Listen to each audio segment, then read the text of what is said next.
Alaisallahu bi ahkamil hakimin. Bukankah Allah adalah hakim yang paling adil? Ini saya tertarik dengan cara Allah memberitahukan kepada kita bahwa Allah itu maha adil. Allah memberitahukan kita dengan cara bertanya, bukankah Allah itu hakim yang paling adil? Atau yang menerapkan hukum seperti adanya. Yang namanya adil adalah orang yang menerapkan hukum seperti apa adanya hukum itu, tidak menyimpang. Menyimpang itu menyebabkan orang itu tersiksa, tetapi gejala yang ada sekarang ini justru aturannya yang diubah-ubah. Mestinya aturan itu dibuat baku, lalu aturan itu membimbing kita di dalam berperilaku supaya kita selamat dan bahagia.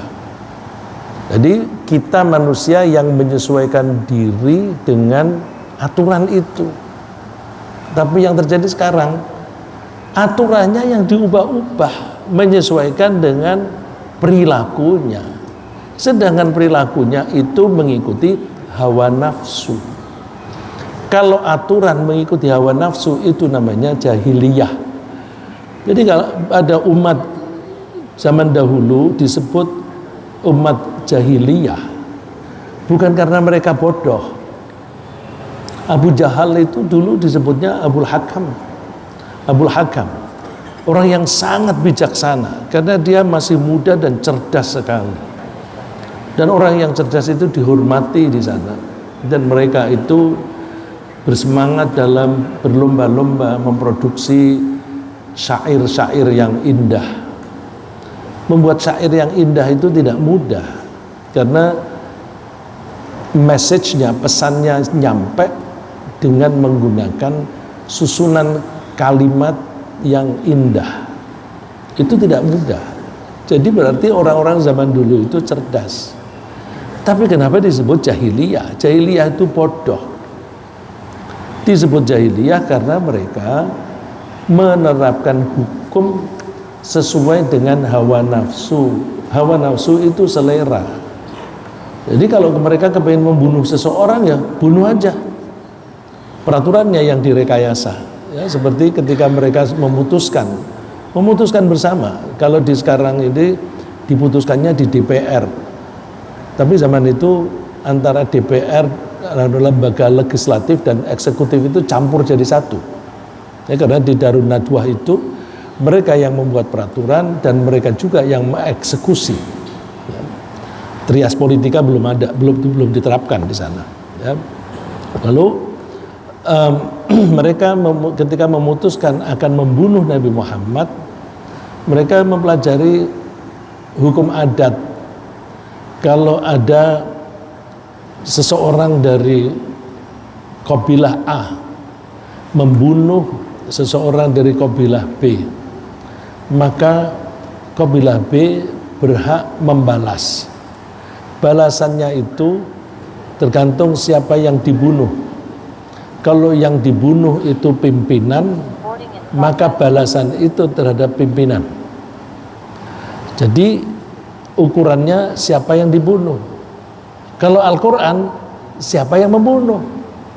Kalau ukurannya siapa yang dibunuh, nanti orang yang membunuh tidak dihukum, sedangkan orang yang tidak bersalah dihukum bunuh.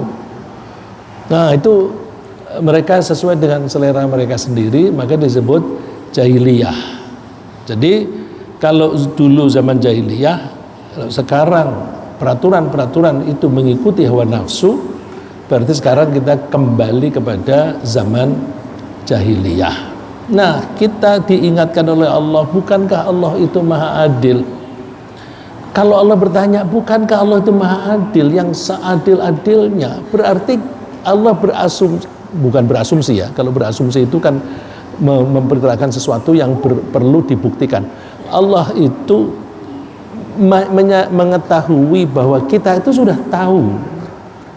Tapi kenapa kita itu tidak mau memegang keadilan Allah itu, memegang kebenaran bahwa Allah itu maha adil. Coba kalau kita perhatikan cara Allah menunjukkan keadilannya di surat An-Najm ayat 31. Allah berfirman, walillahi ma fis samawati wa ma fil ardi liyajziyal ladzina asa'u bima amilu wa yajziyal ladzina ahsanu bil husna. Hanya milik Allah lah semua yang ada di langit dan semua yang ada di bumi. Untuk apa? Untuk membalas manusia dari perilakunya. Mereka yang berbuat buruk, mereka dibalas sesuai dengan keburukannya, ya. Liyajziyal ladzina asa'u bima amilu wa yajziyal ladzina ahsanu bil husna, dan Allah membalas orang yang berperilaku baik dibalas dengan kebaikan. Ini kan keadilan. Tapi keadilan ini Allah menerapkannya dengan menggunakan makhluknya. Allah menciptakan langit bumi seisinya, itu dipakai sebagai sarana oleh Allah untuk membalas bila berperilaku baik maka dibalas dengan baik dan sebaliknya. Coba kalau kita perhatikan benda apapun yang kita perhatikan, yang kita lihat itu pasti memantulkan. Kalau kita kasih sinar, ya yang dipantulkan sinar. Kalau kita lempar bola, bolanya dipantulkan dan sebagainya. Cuma seberapa jauh atau bagaimana karakter pantulan itu tergantung pada benda yang dilempar tadi, temboknya, dan benda apa yang menimpanya.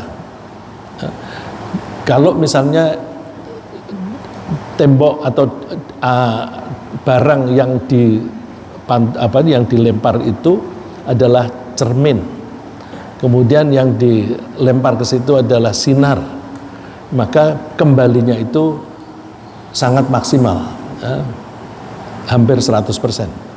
Tapi kalau kita melemparnya batu, maka kembalinya tidak seperti sinar itu.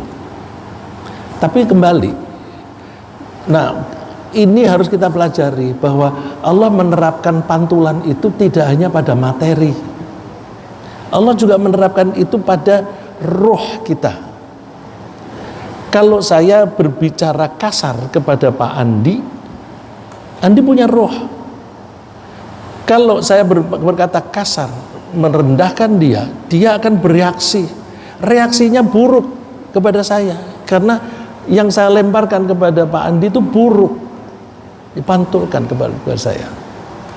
Jadi ini harus kita pelajari. Kenapa kok kita tidak tahu? Kok tidak mempelajari itu? Makanya Allah bertanya, alaihissallahu bi ahkamil hakimin.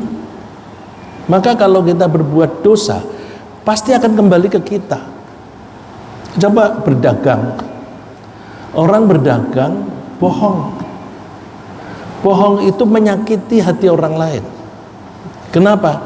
Saya tidak berani bohong kepada Pak Andi kalau saya tahu bahwa Pak Andi itu lebih pintar dari saya.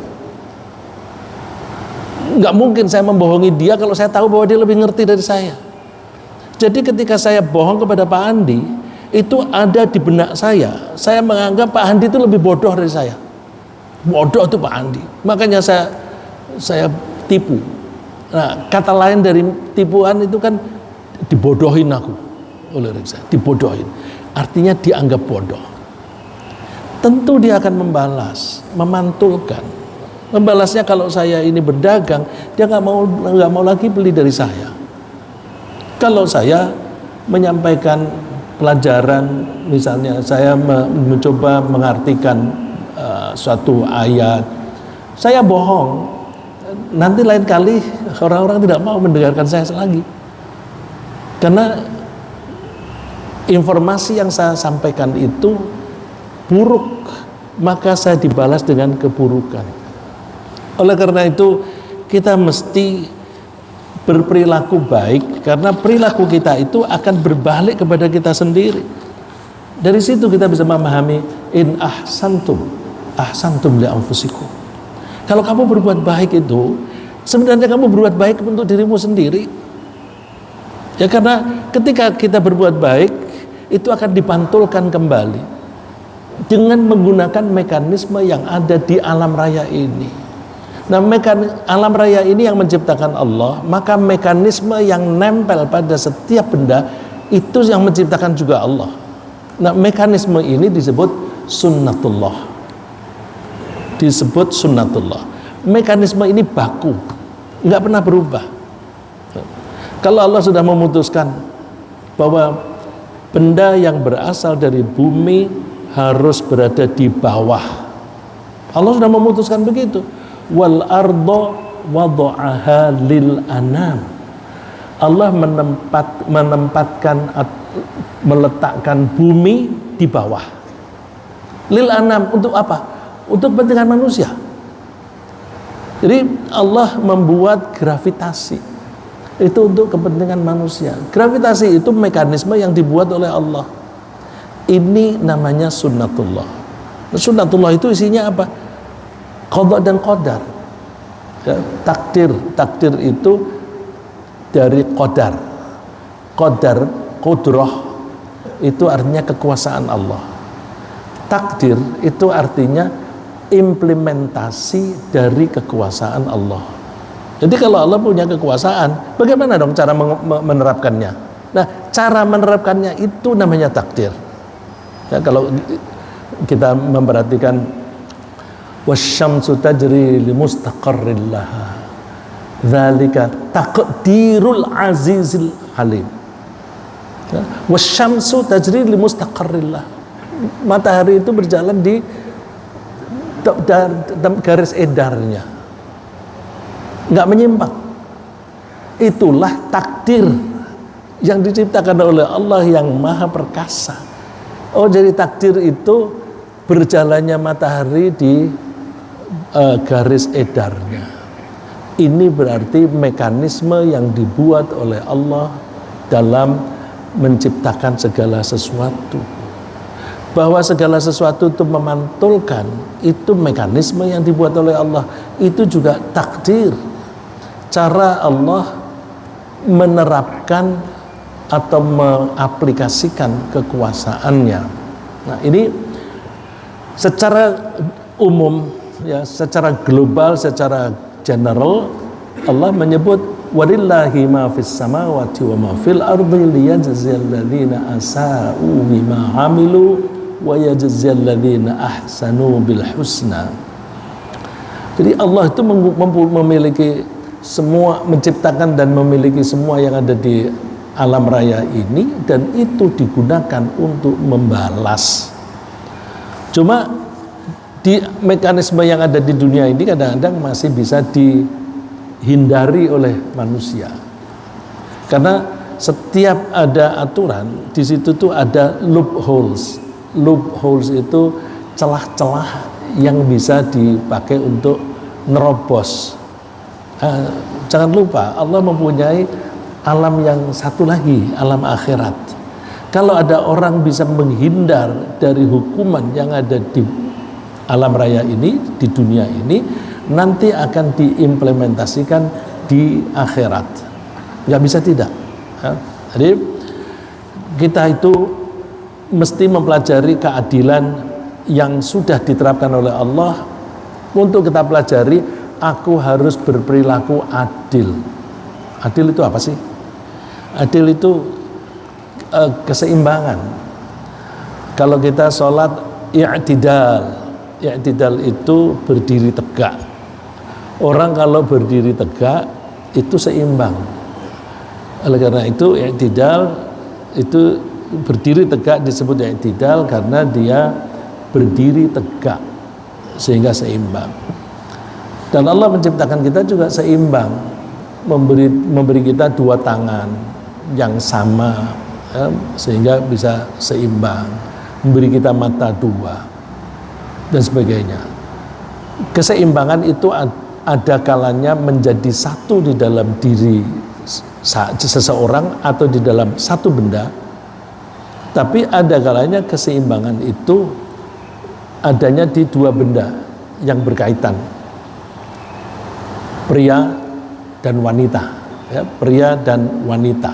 Ini kan kebersamaannya itu menghasilkan keseimbangan. Nah, kalau kita ingin awet di dalam bersuami istri, kita harus menjaga keseimbangan.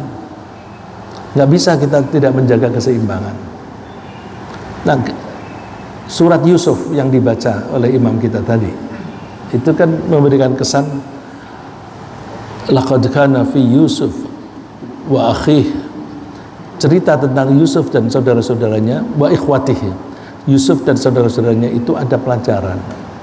Pelajaran apa? Nabi Yakub itu di dalam persepsi anak-anaknya yang lain selain Yusuf, dalam persepsi mereka Nabi Yakub dianggap tidak adil, karena menurut persepsi mereka ayahnya memperlakukan Yusuf lebih dibanding dengan mereka, sehingga mereka menganggap wa nahnu usbah. Lalu karena kecemburuan ini, lalu mereka membuat ulah. Nah, ini, tapi kita tidak bisa menyalahkan Nabi Yakub. Ya, kita jangan pernah menyalahkan seorang nabi. Skenario itu sudah dibuat oleh Allah.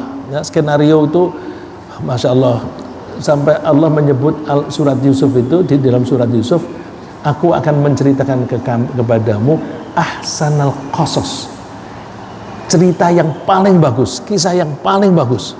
Loh, kalau Allah yang menciptakan, maha menciptakan ini bilang paling bagus, kok kita tidak bisa menangkap kebagusannya?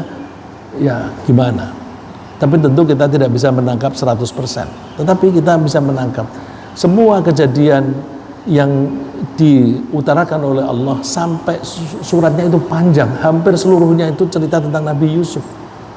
Ceritanya bagus karena di situ ada skenario-skenario yang juga menunjukkan keseimbangan, ya. Antara lain cara Nabi Yakub mendidik Nabi Yusuf atau memproteksi. Kenapa memproteksi? Gimana nggak punya kecenderungan memproteksi? Mulai dari awal Nabi Yakub sudah diberi informasi, sudah mendapatkan informasi bahwa Yusuf ini akan menjadi seorang yang mulia. Begitu mulianya sampai bapak, ibu, dan saudara-saudaranya semuanya akan tunduk, akan sujud kepadanya. Dari mimpinya, yang mimpi Nabi Yusuf. Nabi Yusuf mimpi bahwa bulan, matahari, dan 11 bintang semuanya sujud.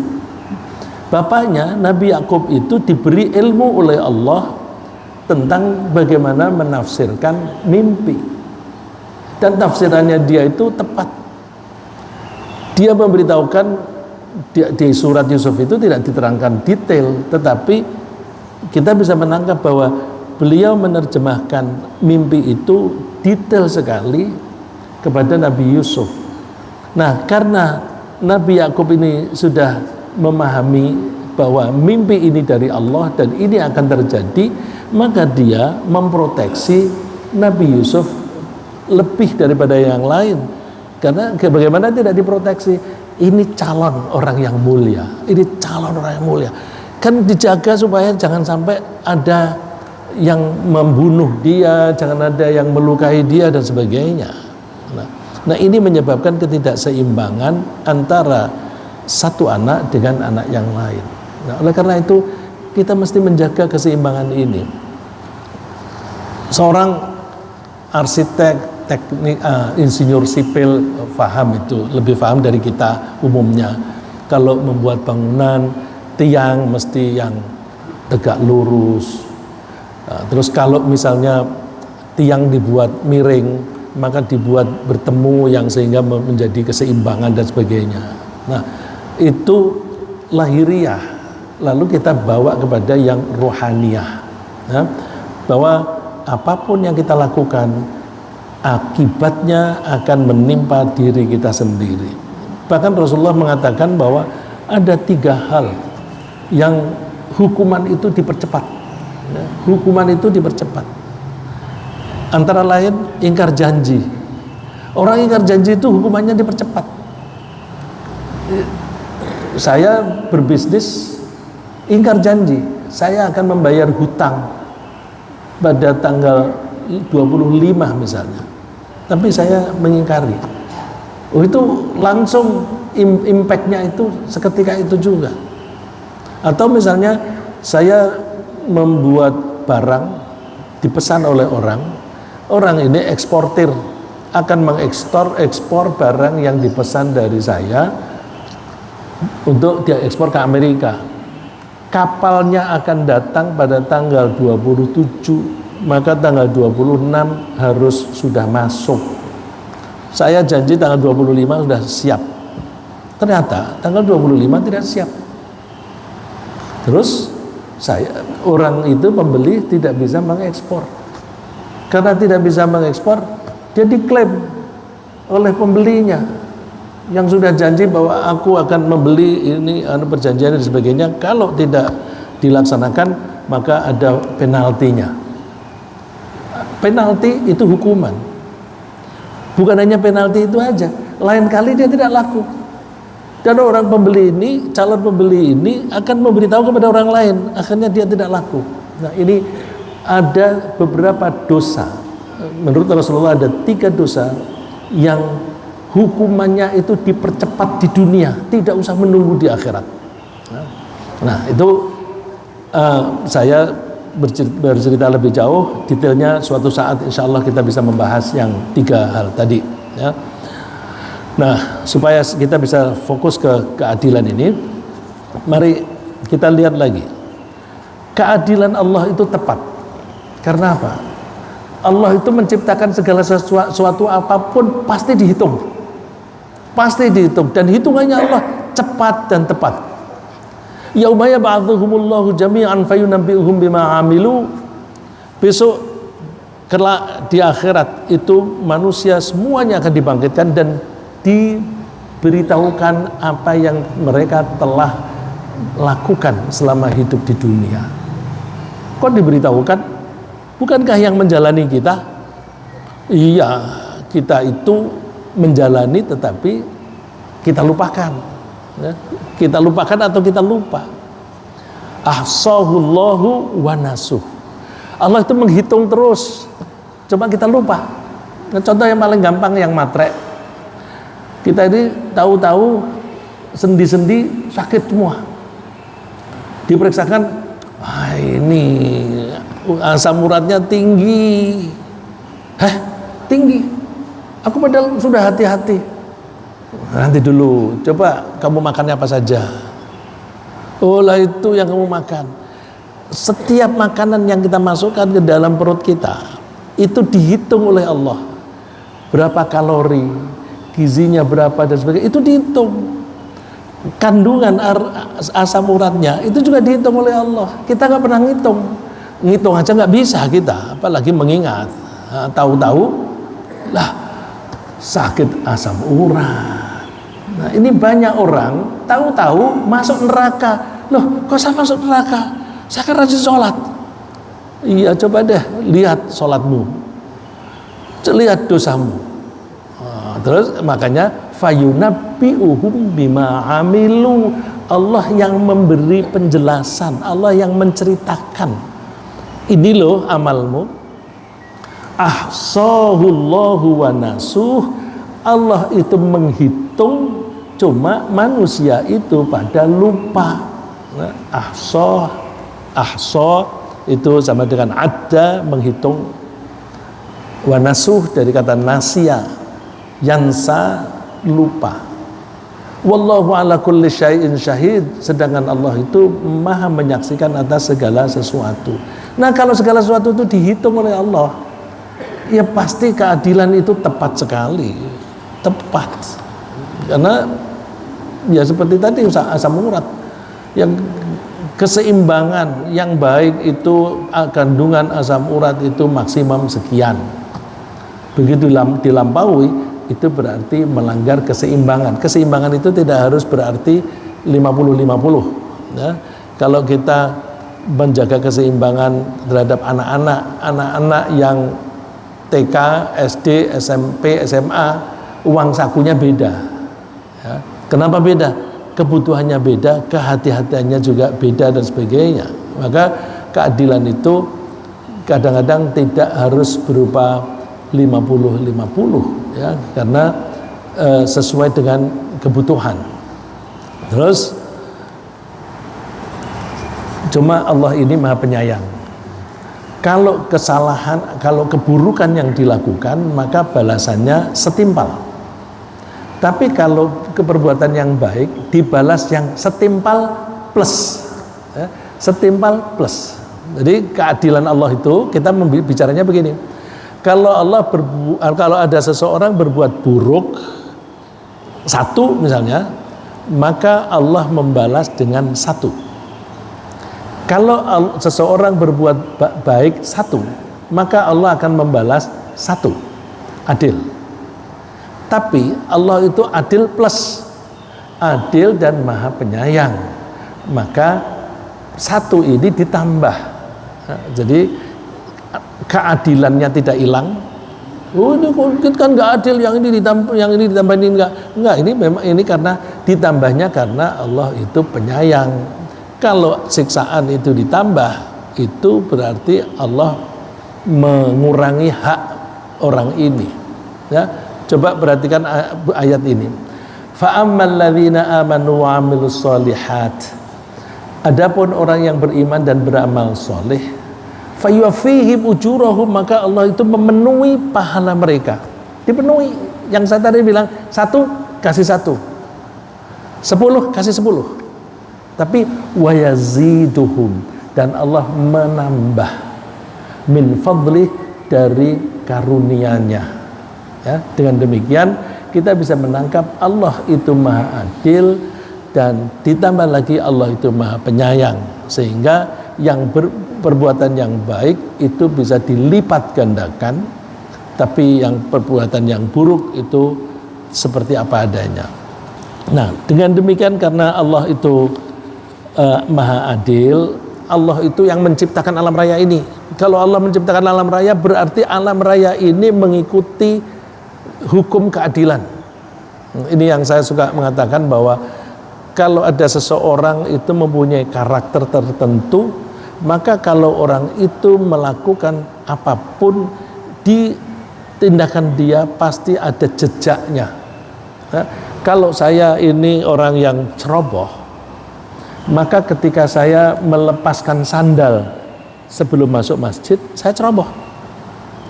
Tapi kalau saya orang yang rapih, maka sandal yang saya taruh pasti rapih. Coba kita perhatikan di antara kita ini, orang yang suka rapih siapa? Nanti sandalnya kita lihat, oh, begitu naik itu sandalnya atau sepatunya sudah tertata rapih. Ya.